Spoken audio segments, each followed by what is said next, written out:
ಒಳ್ಳೆಯ ಅಭ್ಯಾಸಗಳನ್ನ ಕೊಡ್ಬೋದು. We can give good habits to our children. ಕೊನೆಯದಾಗಿ ರೆಸ್ಪಾನ್ಸಿಬಿಲಿಟೀಸ್. 4 ಹೇಳಿದ್ದೀನಿ. ಒಂದು ರಿಲೇಶನ್ಶಿಪ್, 2ನೇದು ರೂಲ್ಸ್, 3ನೇದು ರೂಟೀನು, 4ನೇದು ರೆಸ್ಪಾನ್ಸಿಬಿಲಿಟೀಸ್. ನಾವೇನ್ ಮಾಡ್ತೀವಿ ಅಂದ್ರೆ, ಸರಿ ನನ್ನ ಮಕ್ಕಳು ಓದ್ಬೇಕಂತ ಕೆಲಸನೇ ಕೊಡೋದಿಲ್ಲ ಕೆಲವೊಂದ್ಸತಿ. ನೀನು ಓದಿದ್ರೆ ಸಾಕಂತ ಬಿಟ್ಬಿಟ್ಟು ವಿ ಡೋಂಟ್ ಟೀಚ್ ರೆಸ್ಪಾನ್ಸಿಬಿಲಿಟಿ. ಇನ್ನೊಂದು ಏನ್ ಮಾಡ್ತೀವಿ, ನಮ್ಮ ಮನೇಲಿರುವ ಹುಡುಗಿರನ್ನ ಅಂಗಡಿಗೆ ಕಳ್ಸೋದಿಲ್ಲ. We don't send them to shop. We don't teach them how to bargain. ಅದೇ ಸಮಯದಲ್ಲಿ ನಮ್ಮ ಹುಡುಗರಿಗೆ ಮನೆ ಕೆಲಸ ಹೇಳ್ಕೊಡೋದಿಲ್ಲ. We don't teach our children, ಹುಡುಗರಿಗೆ ಪಾತ್ರೆ ಹೇಗೆ ತೊಳೆಯೋದು, ಬಟ್ಟೆ ಹೇಗೆ ತೊಳೆಯೋದು. ನಾವೇನ್ ಮಾಡಿಟ್ಟಿದ್ದೀವಿ ಅಂದ್ರೆ, ಒಂದು ಸಮಾಜನ ಕ್ರಿಯೇಟ್ ಮಾಡಿದ್ದೀವಿ. ಒಂದು ಹುಡುಗನಿಗೆ ಪರ್ಕೆ ತಗೊಂಡು ಮನೆ ಗುಡ್ಸೋ ಅಂದ್ರೆ, ಅಯ್ಯೋ ಇದೆಲ್ಲ ಹುಡುಗಿರ ಕೆಲಸ ಅಂತಾನೆ. Who has created this division? ನಾವು ಮಾಡಿದ್ವಿ ಇಂತಹ ಒಂದು ಡಿವಿಷನ್. ಸೊ ಇಲ್ಲಿ ಹುಡುಗರ ಕೆಲಸ, ಹುಡುಗಿರ ಕೆಲಸ ಏನು? ಹುಡುಗಿರ್ನ ಹುಡುಗರ ತರ ಬೆಳೆಸಿ, ಹುಡುಗರ್ನ ಹುಡುಗಿರ ತರ ಎಲ್ಲ ರೆಸ್ಪಾನ್ಸಿಬಿಲಿಟೀಸ್ನ ಹೇಳ್ತಾರೆ. ಮನೆಯಾಗಿರ್ಬೇಕು.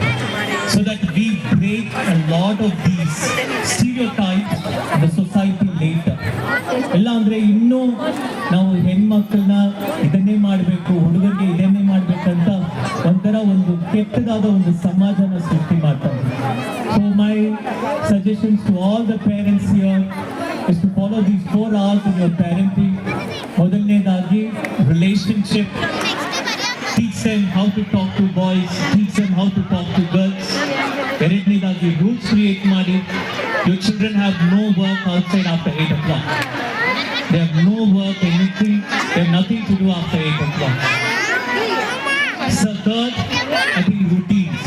ಒಳ್ಳೆ ಅಭ್ಯಾಸಗಳು. 4ನೇದಾಗಿ responsibilities. Teach your children. Do we have children here? ಮಕ್ಕಳಿದ್ದೀರಾ ಇಲ್ಲಿ?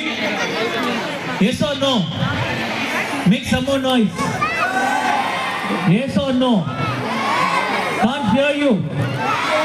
You can still make some more noise. Last time. ಇವತ್ತು ಟೈಮ್ ಮ್ಯಾನೇಜ್ಮೆಂಟ್ ಜೊತೆ ಮೈಂಡ್ ಮ್ಯಾನೇಜ್ಮೆಂಟ್ ಮಾಡಬೇಕಾಗಿದೆ ನಾವು.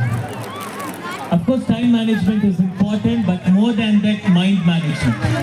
ಈ ಮೈಂಡ್ ಚೆನ್ನಾಗಿರ್ಬೇಕಂದ್ರೆ, ನಮ್ಮ ಮೈಂಡ್ ಕೋತಿ ತರ. ನಾವು ಕ್ಲಾಸಲ್ಲಿ ಕೂತ್ಕೊಂಡಿರ್ತೀವಿ, ಬಟ್ ಬೇರೆ ಬೇರೆ ಹೆಂಗೆ ಒಂದು ಕೋತಿ ಒಂದು ಮರದಲ್ಲಿ ಕೂತ್ಕೊಳ್ಳಲ್ವಾ, ಅದೇ ತರ ನಮ್ಮ ಮೈಂಡ್ ಬೇರೆ ಬೇರೆ ಕಡೆ ಹೋಗ್ತಾ ಇರುತ್ತೆ.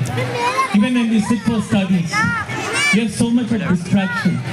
That's why we need mind management today more than time management. ನಿಮ್ಮ ಮೈಂಡ್ ಚೆನ್ನಾಗಿರ್ಬೇಕಂದ್ರೆ 3 ವಿಷಯ. ಎಲ್ಲ ಕೇಳಿಸ್ಕೊಳ್ತಾ ಇದ್ದೀರಾ? Are you listening, children? Are you listening? First thing, sleep for 7 to 8 hours every day. Sleep is very important. ಅವಾಗೆಲ್ಲ teachers ಹೇಳ್ತಾ ಇದ್ರು, ನೀವೆಲ್ಲ ಬಂದು ಬರೀ ಬೆಂಚನ್ನ ಬಿಸಿ ಮಾಡ್ಬಿಟ್ಟು ಹೋಗ್ತಾ ಇದ್ದೀರಾ ಅಂತ. ನಿಮ್ಗೆ ತಲೆನೇ ತುಂಬಾ ಬಿಸಿ ಆಗ್ತಾ ಇರೋದು. So first thing you need is a good sleep. 2ನೇದು play well. At least 30 to 40 minutes every day. Some games. Without play you cannot concentrate much. Games, play. 3ನೇದಾಗಿ ಪ್ರೇ. ಸಮಯ ತಗೊಳ್ಳಿ. ದೇವರು ನಮಗೆ ನಮ್ಮ ಜೀವನದಲ್ಲಿ ಬೇಕಾಗಿದೆ. We need God at all times. So pray well. So sleep, play and pray. And the last thing is, ಕಷ್ಟಪಡದೆ ಯಾವ ಫಲನೂ ಸಿಗಲ್ಲ. Without working hard, ಯಾವ ಫಲನೂ ಸಿಗಲ್ಲ ನಮಗೆ. I think the girl who spoke, probably her hard work ಇವತ್ತು ನಿಮ್ಮ ಮುಂದೆ ಬಂದು ಮಾತಾಡ್ತಾ ಇದ್ದಾರೆ. I think it's all about hard work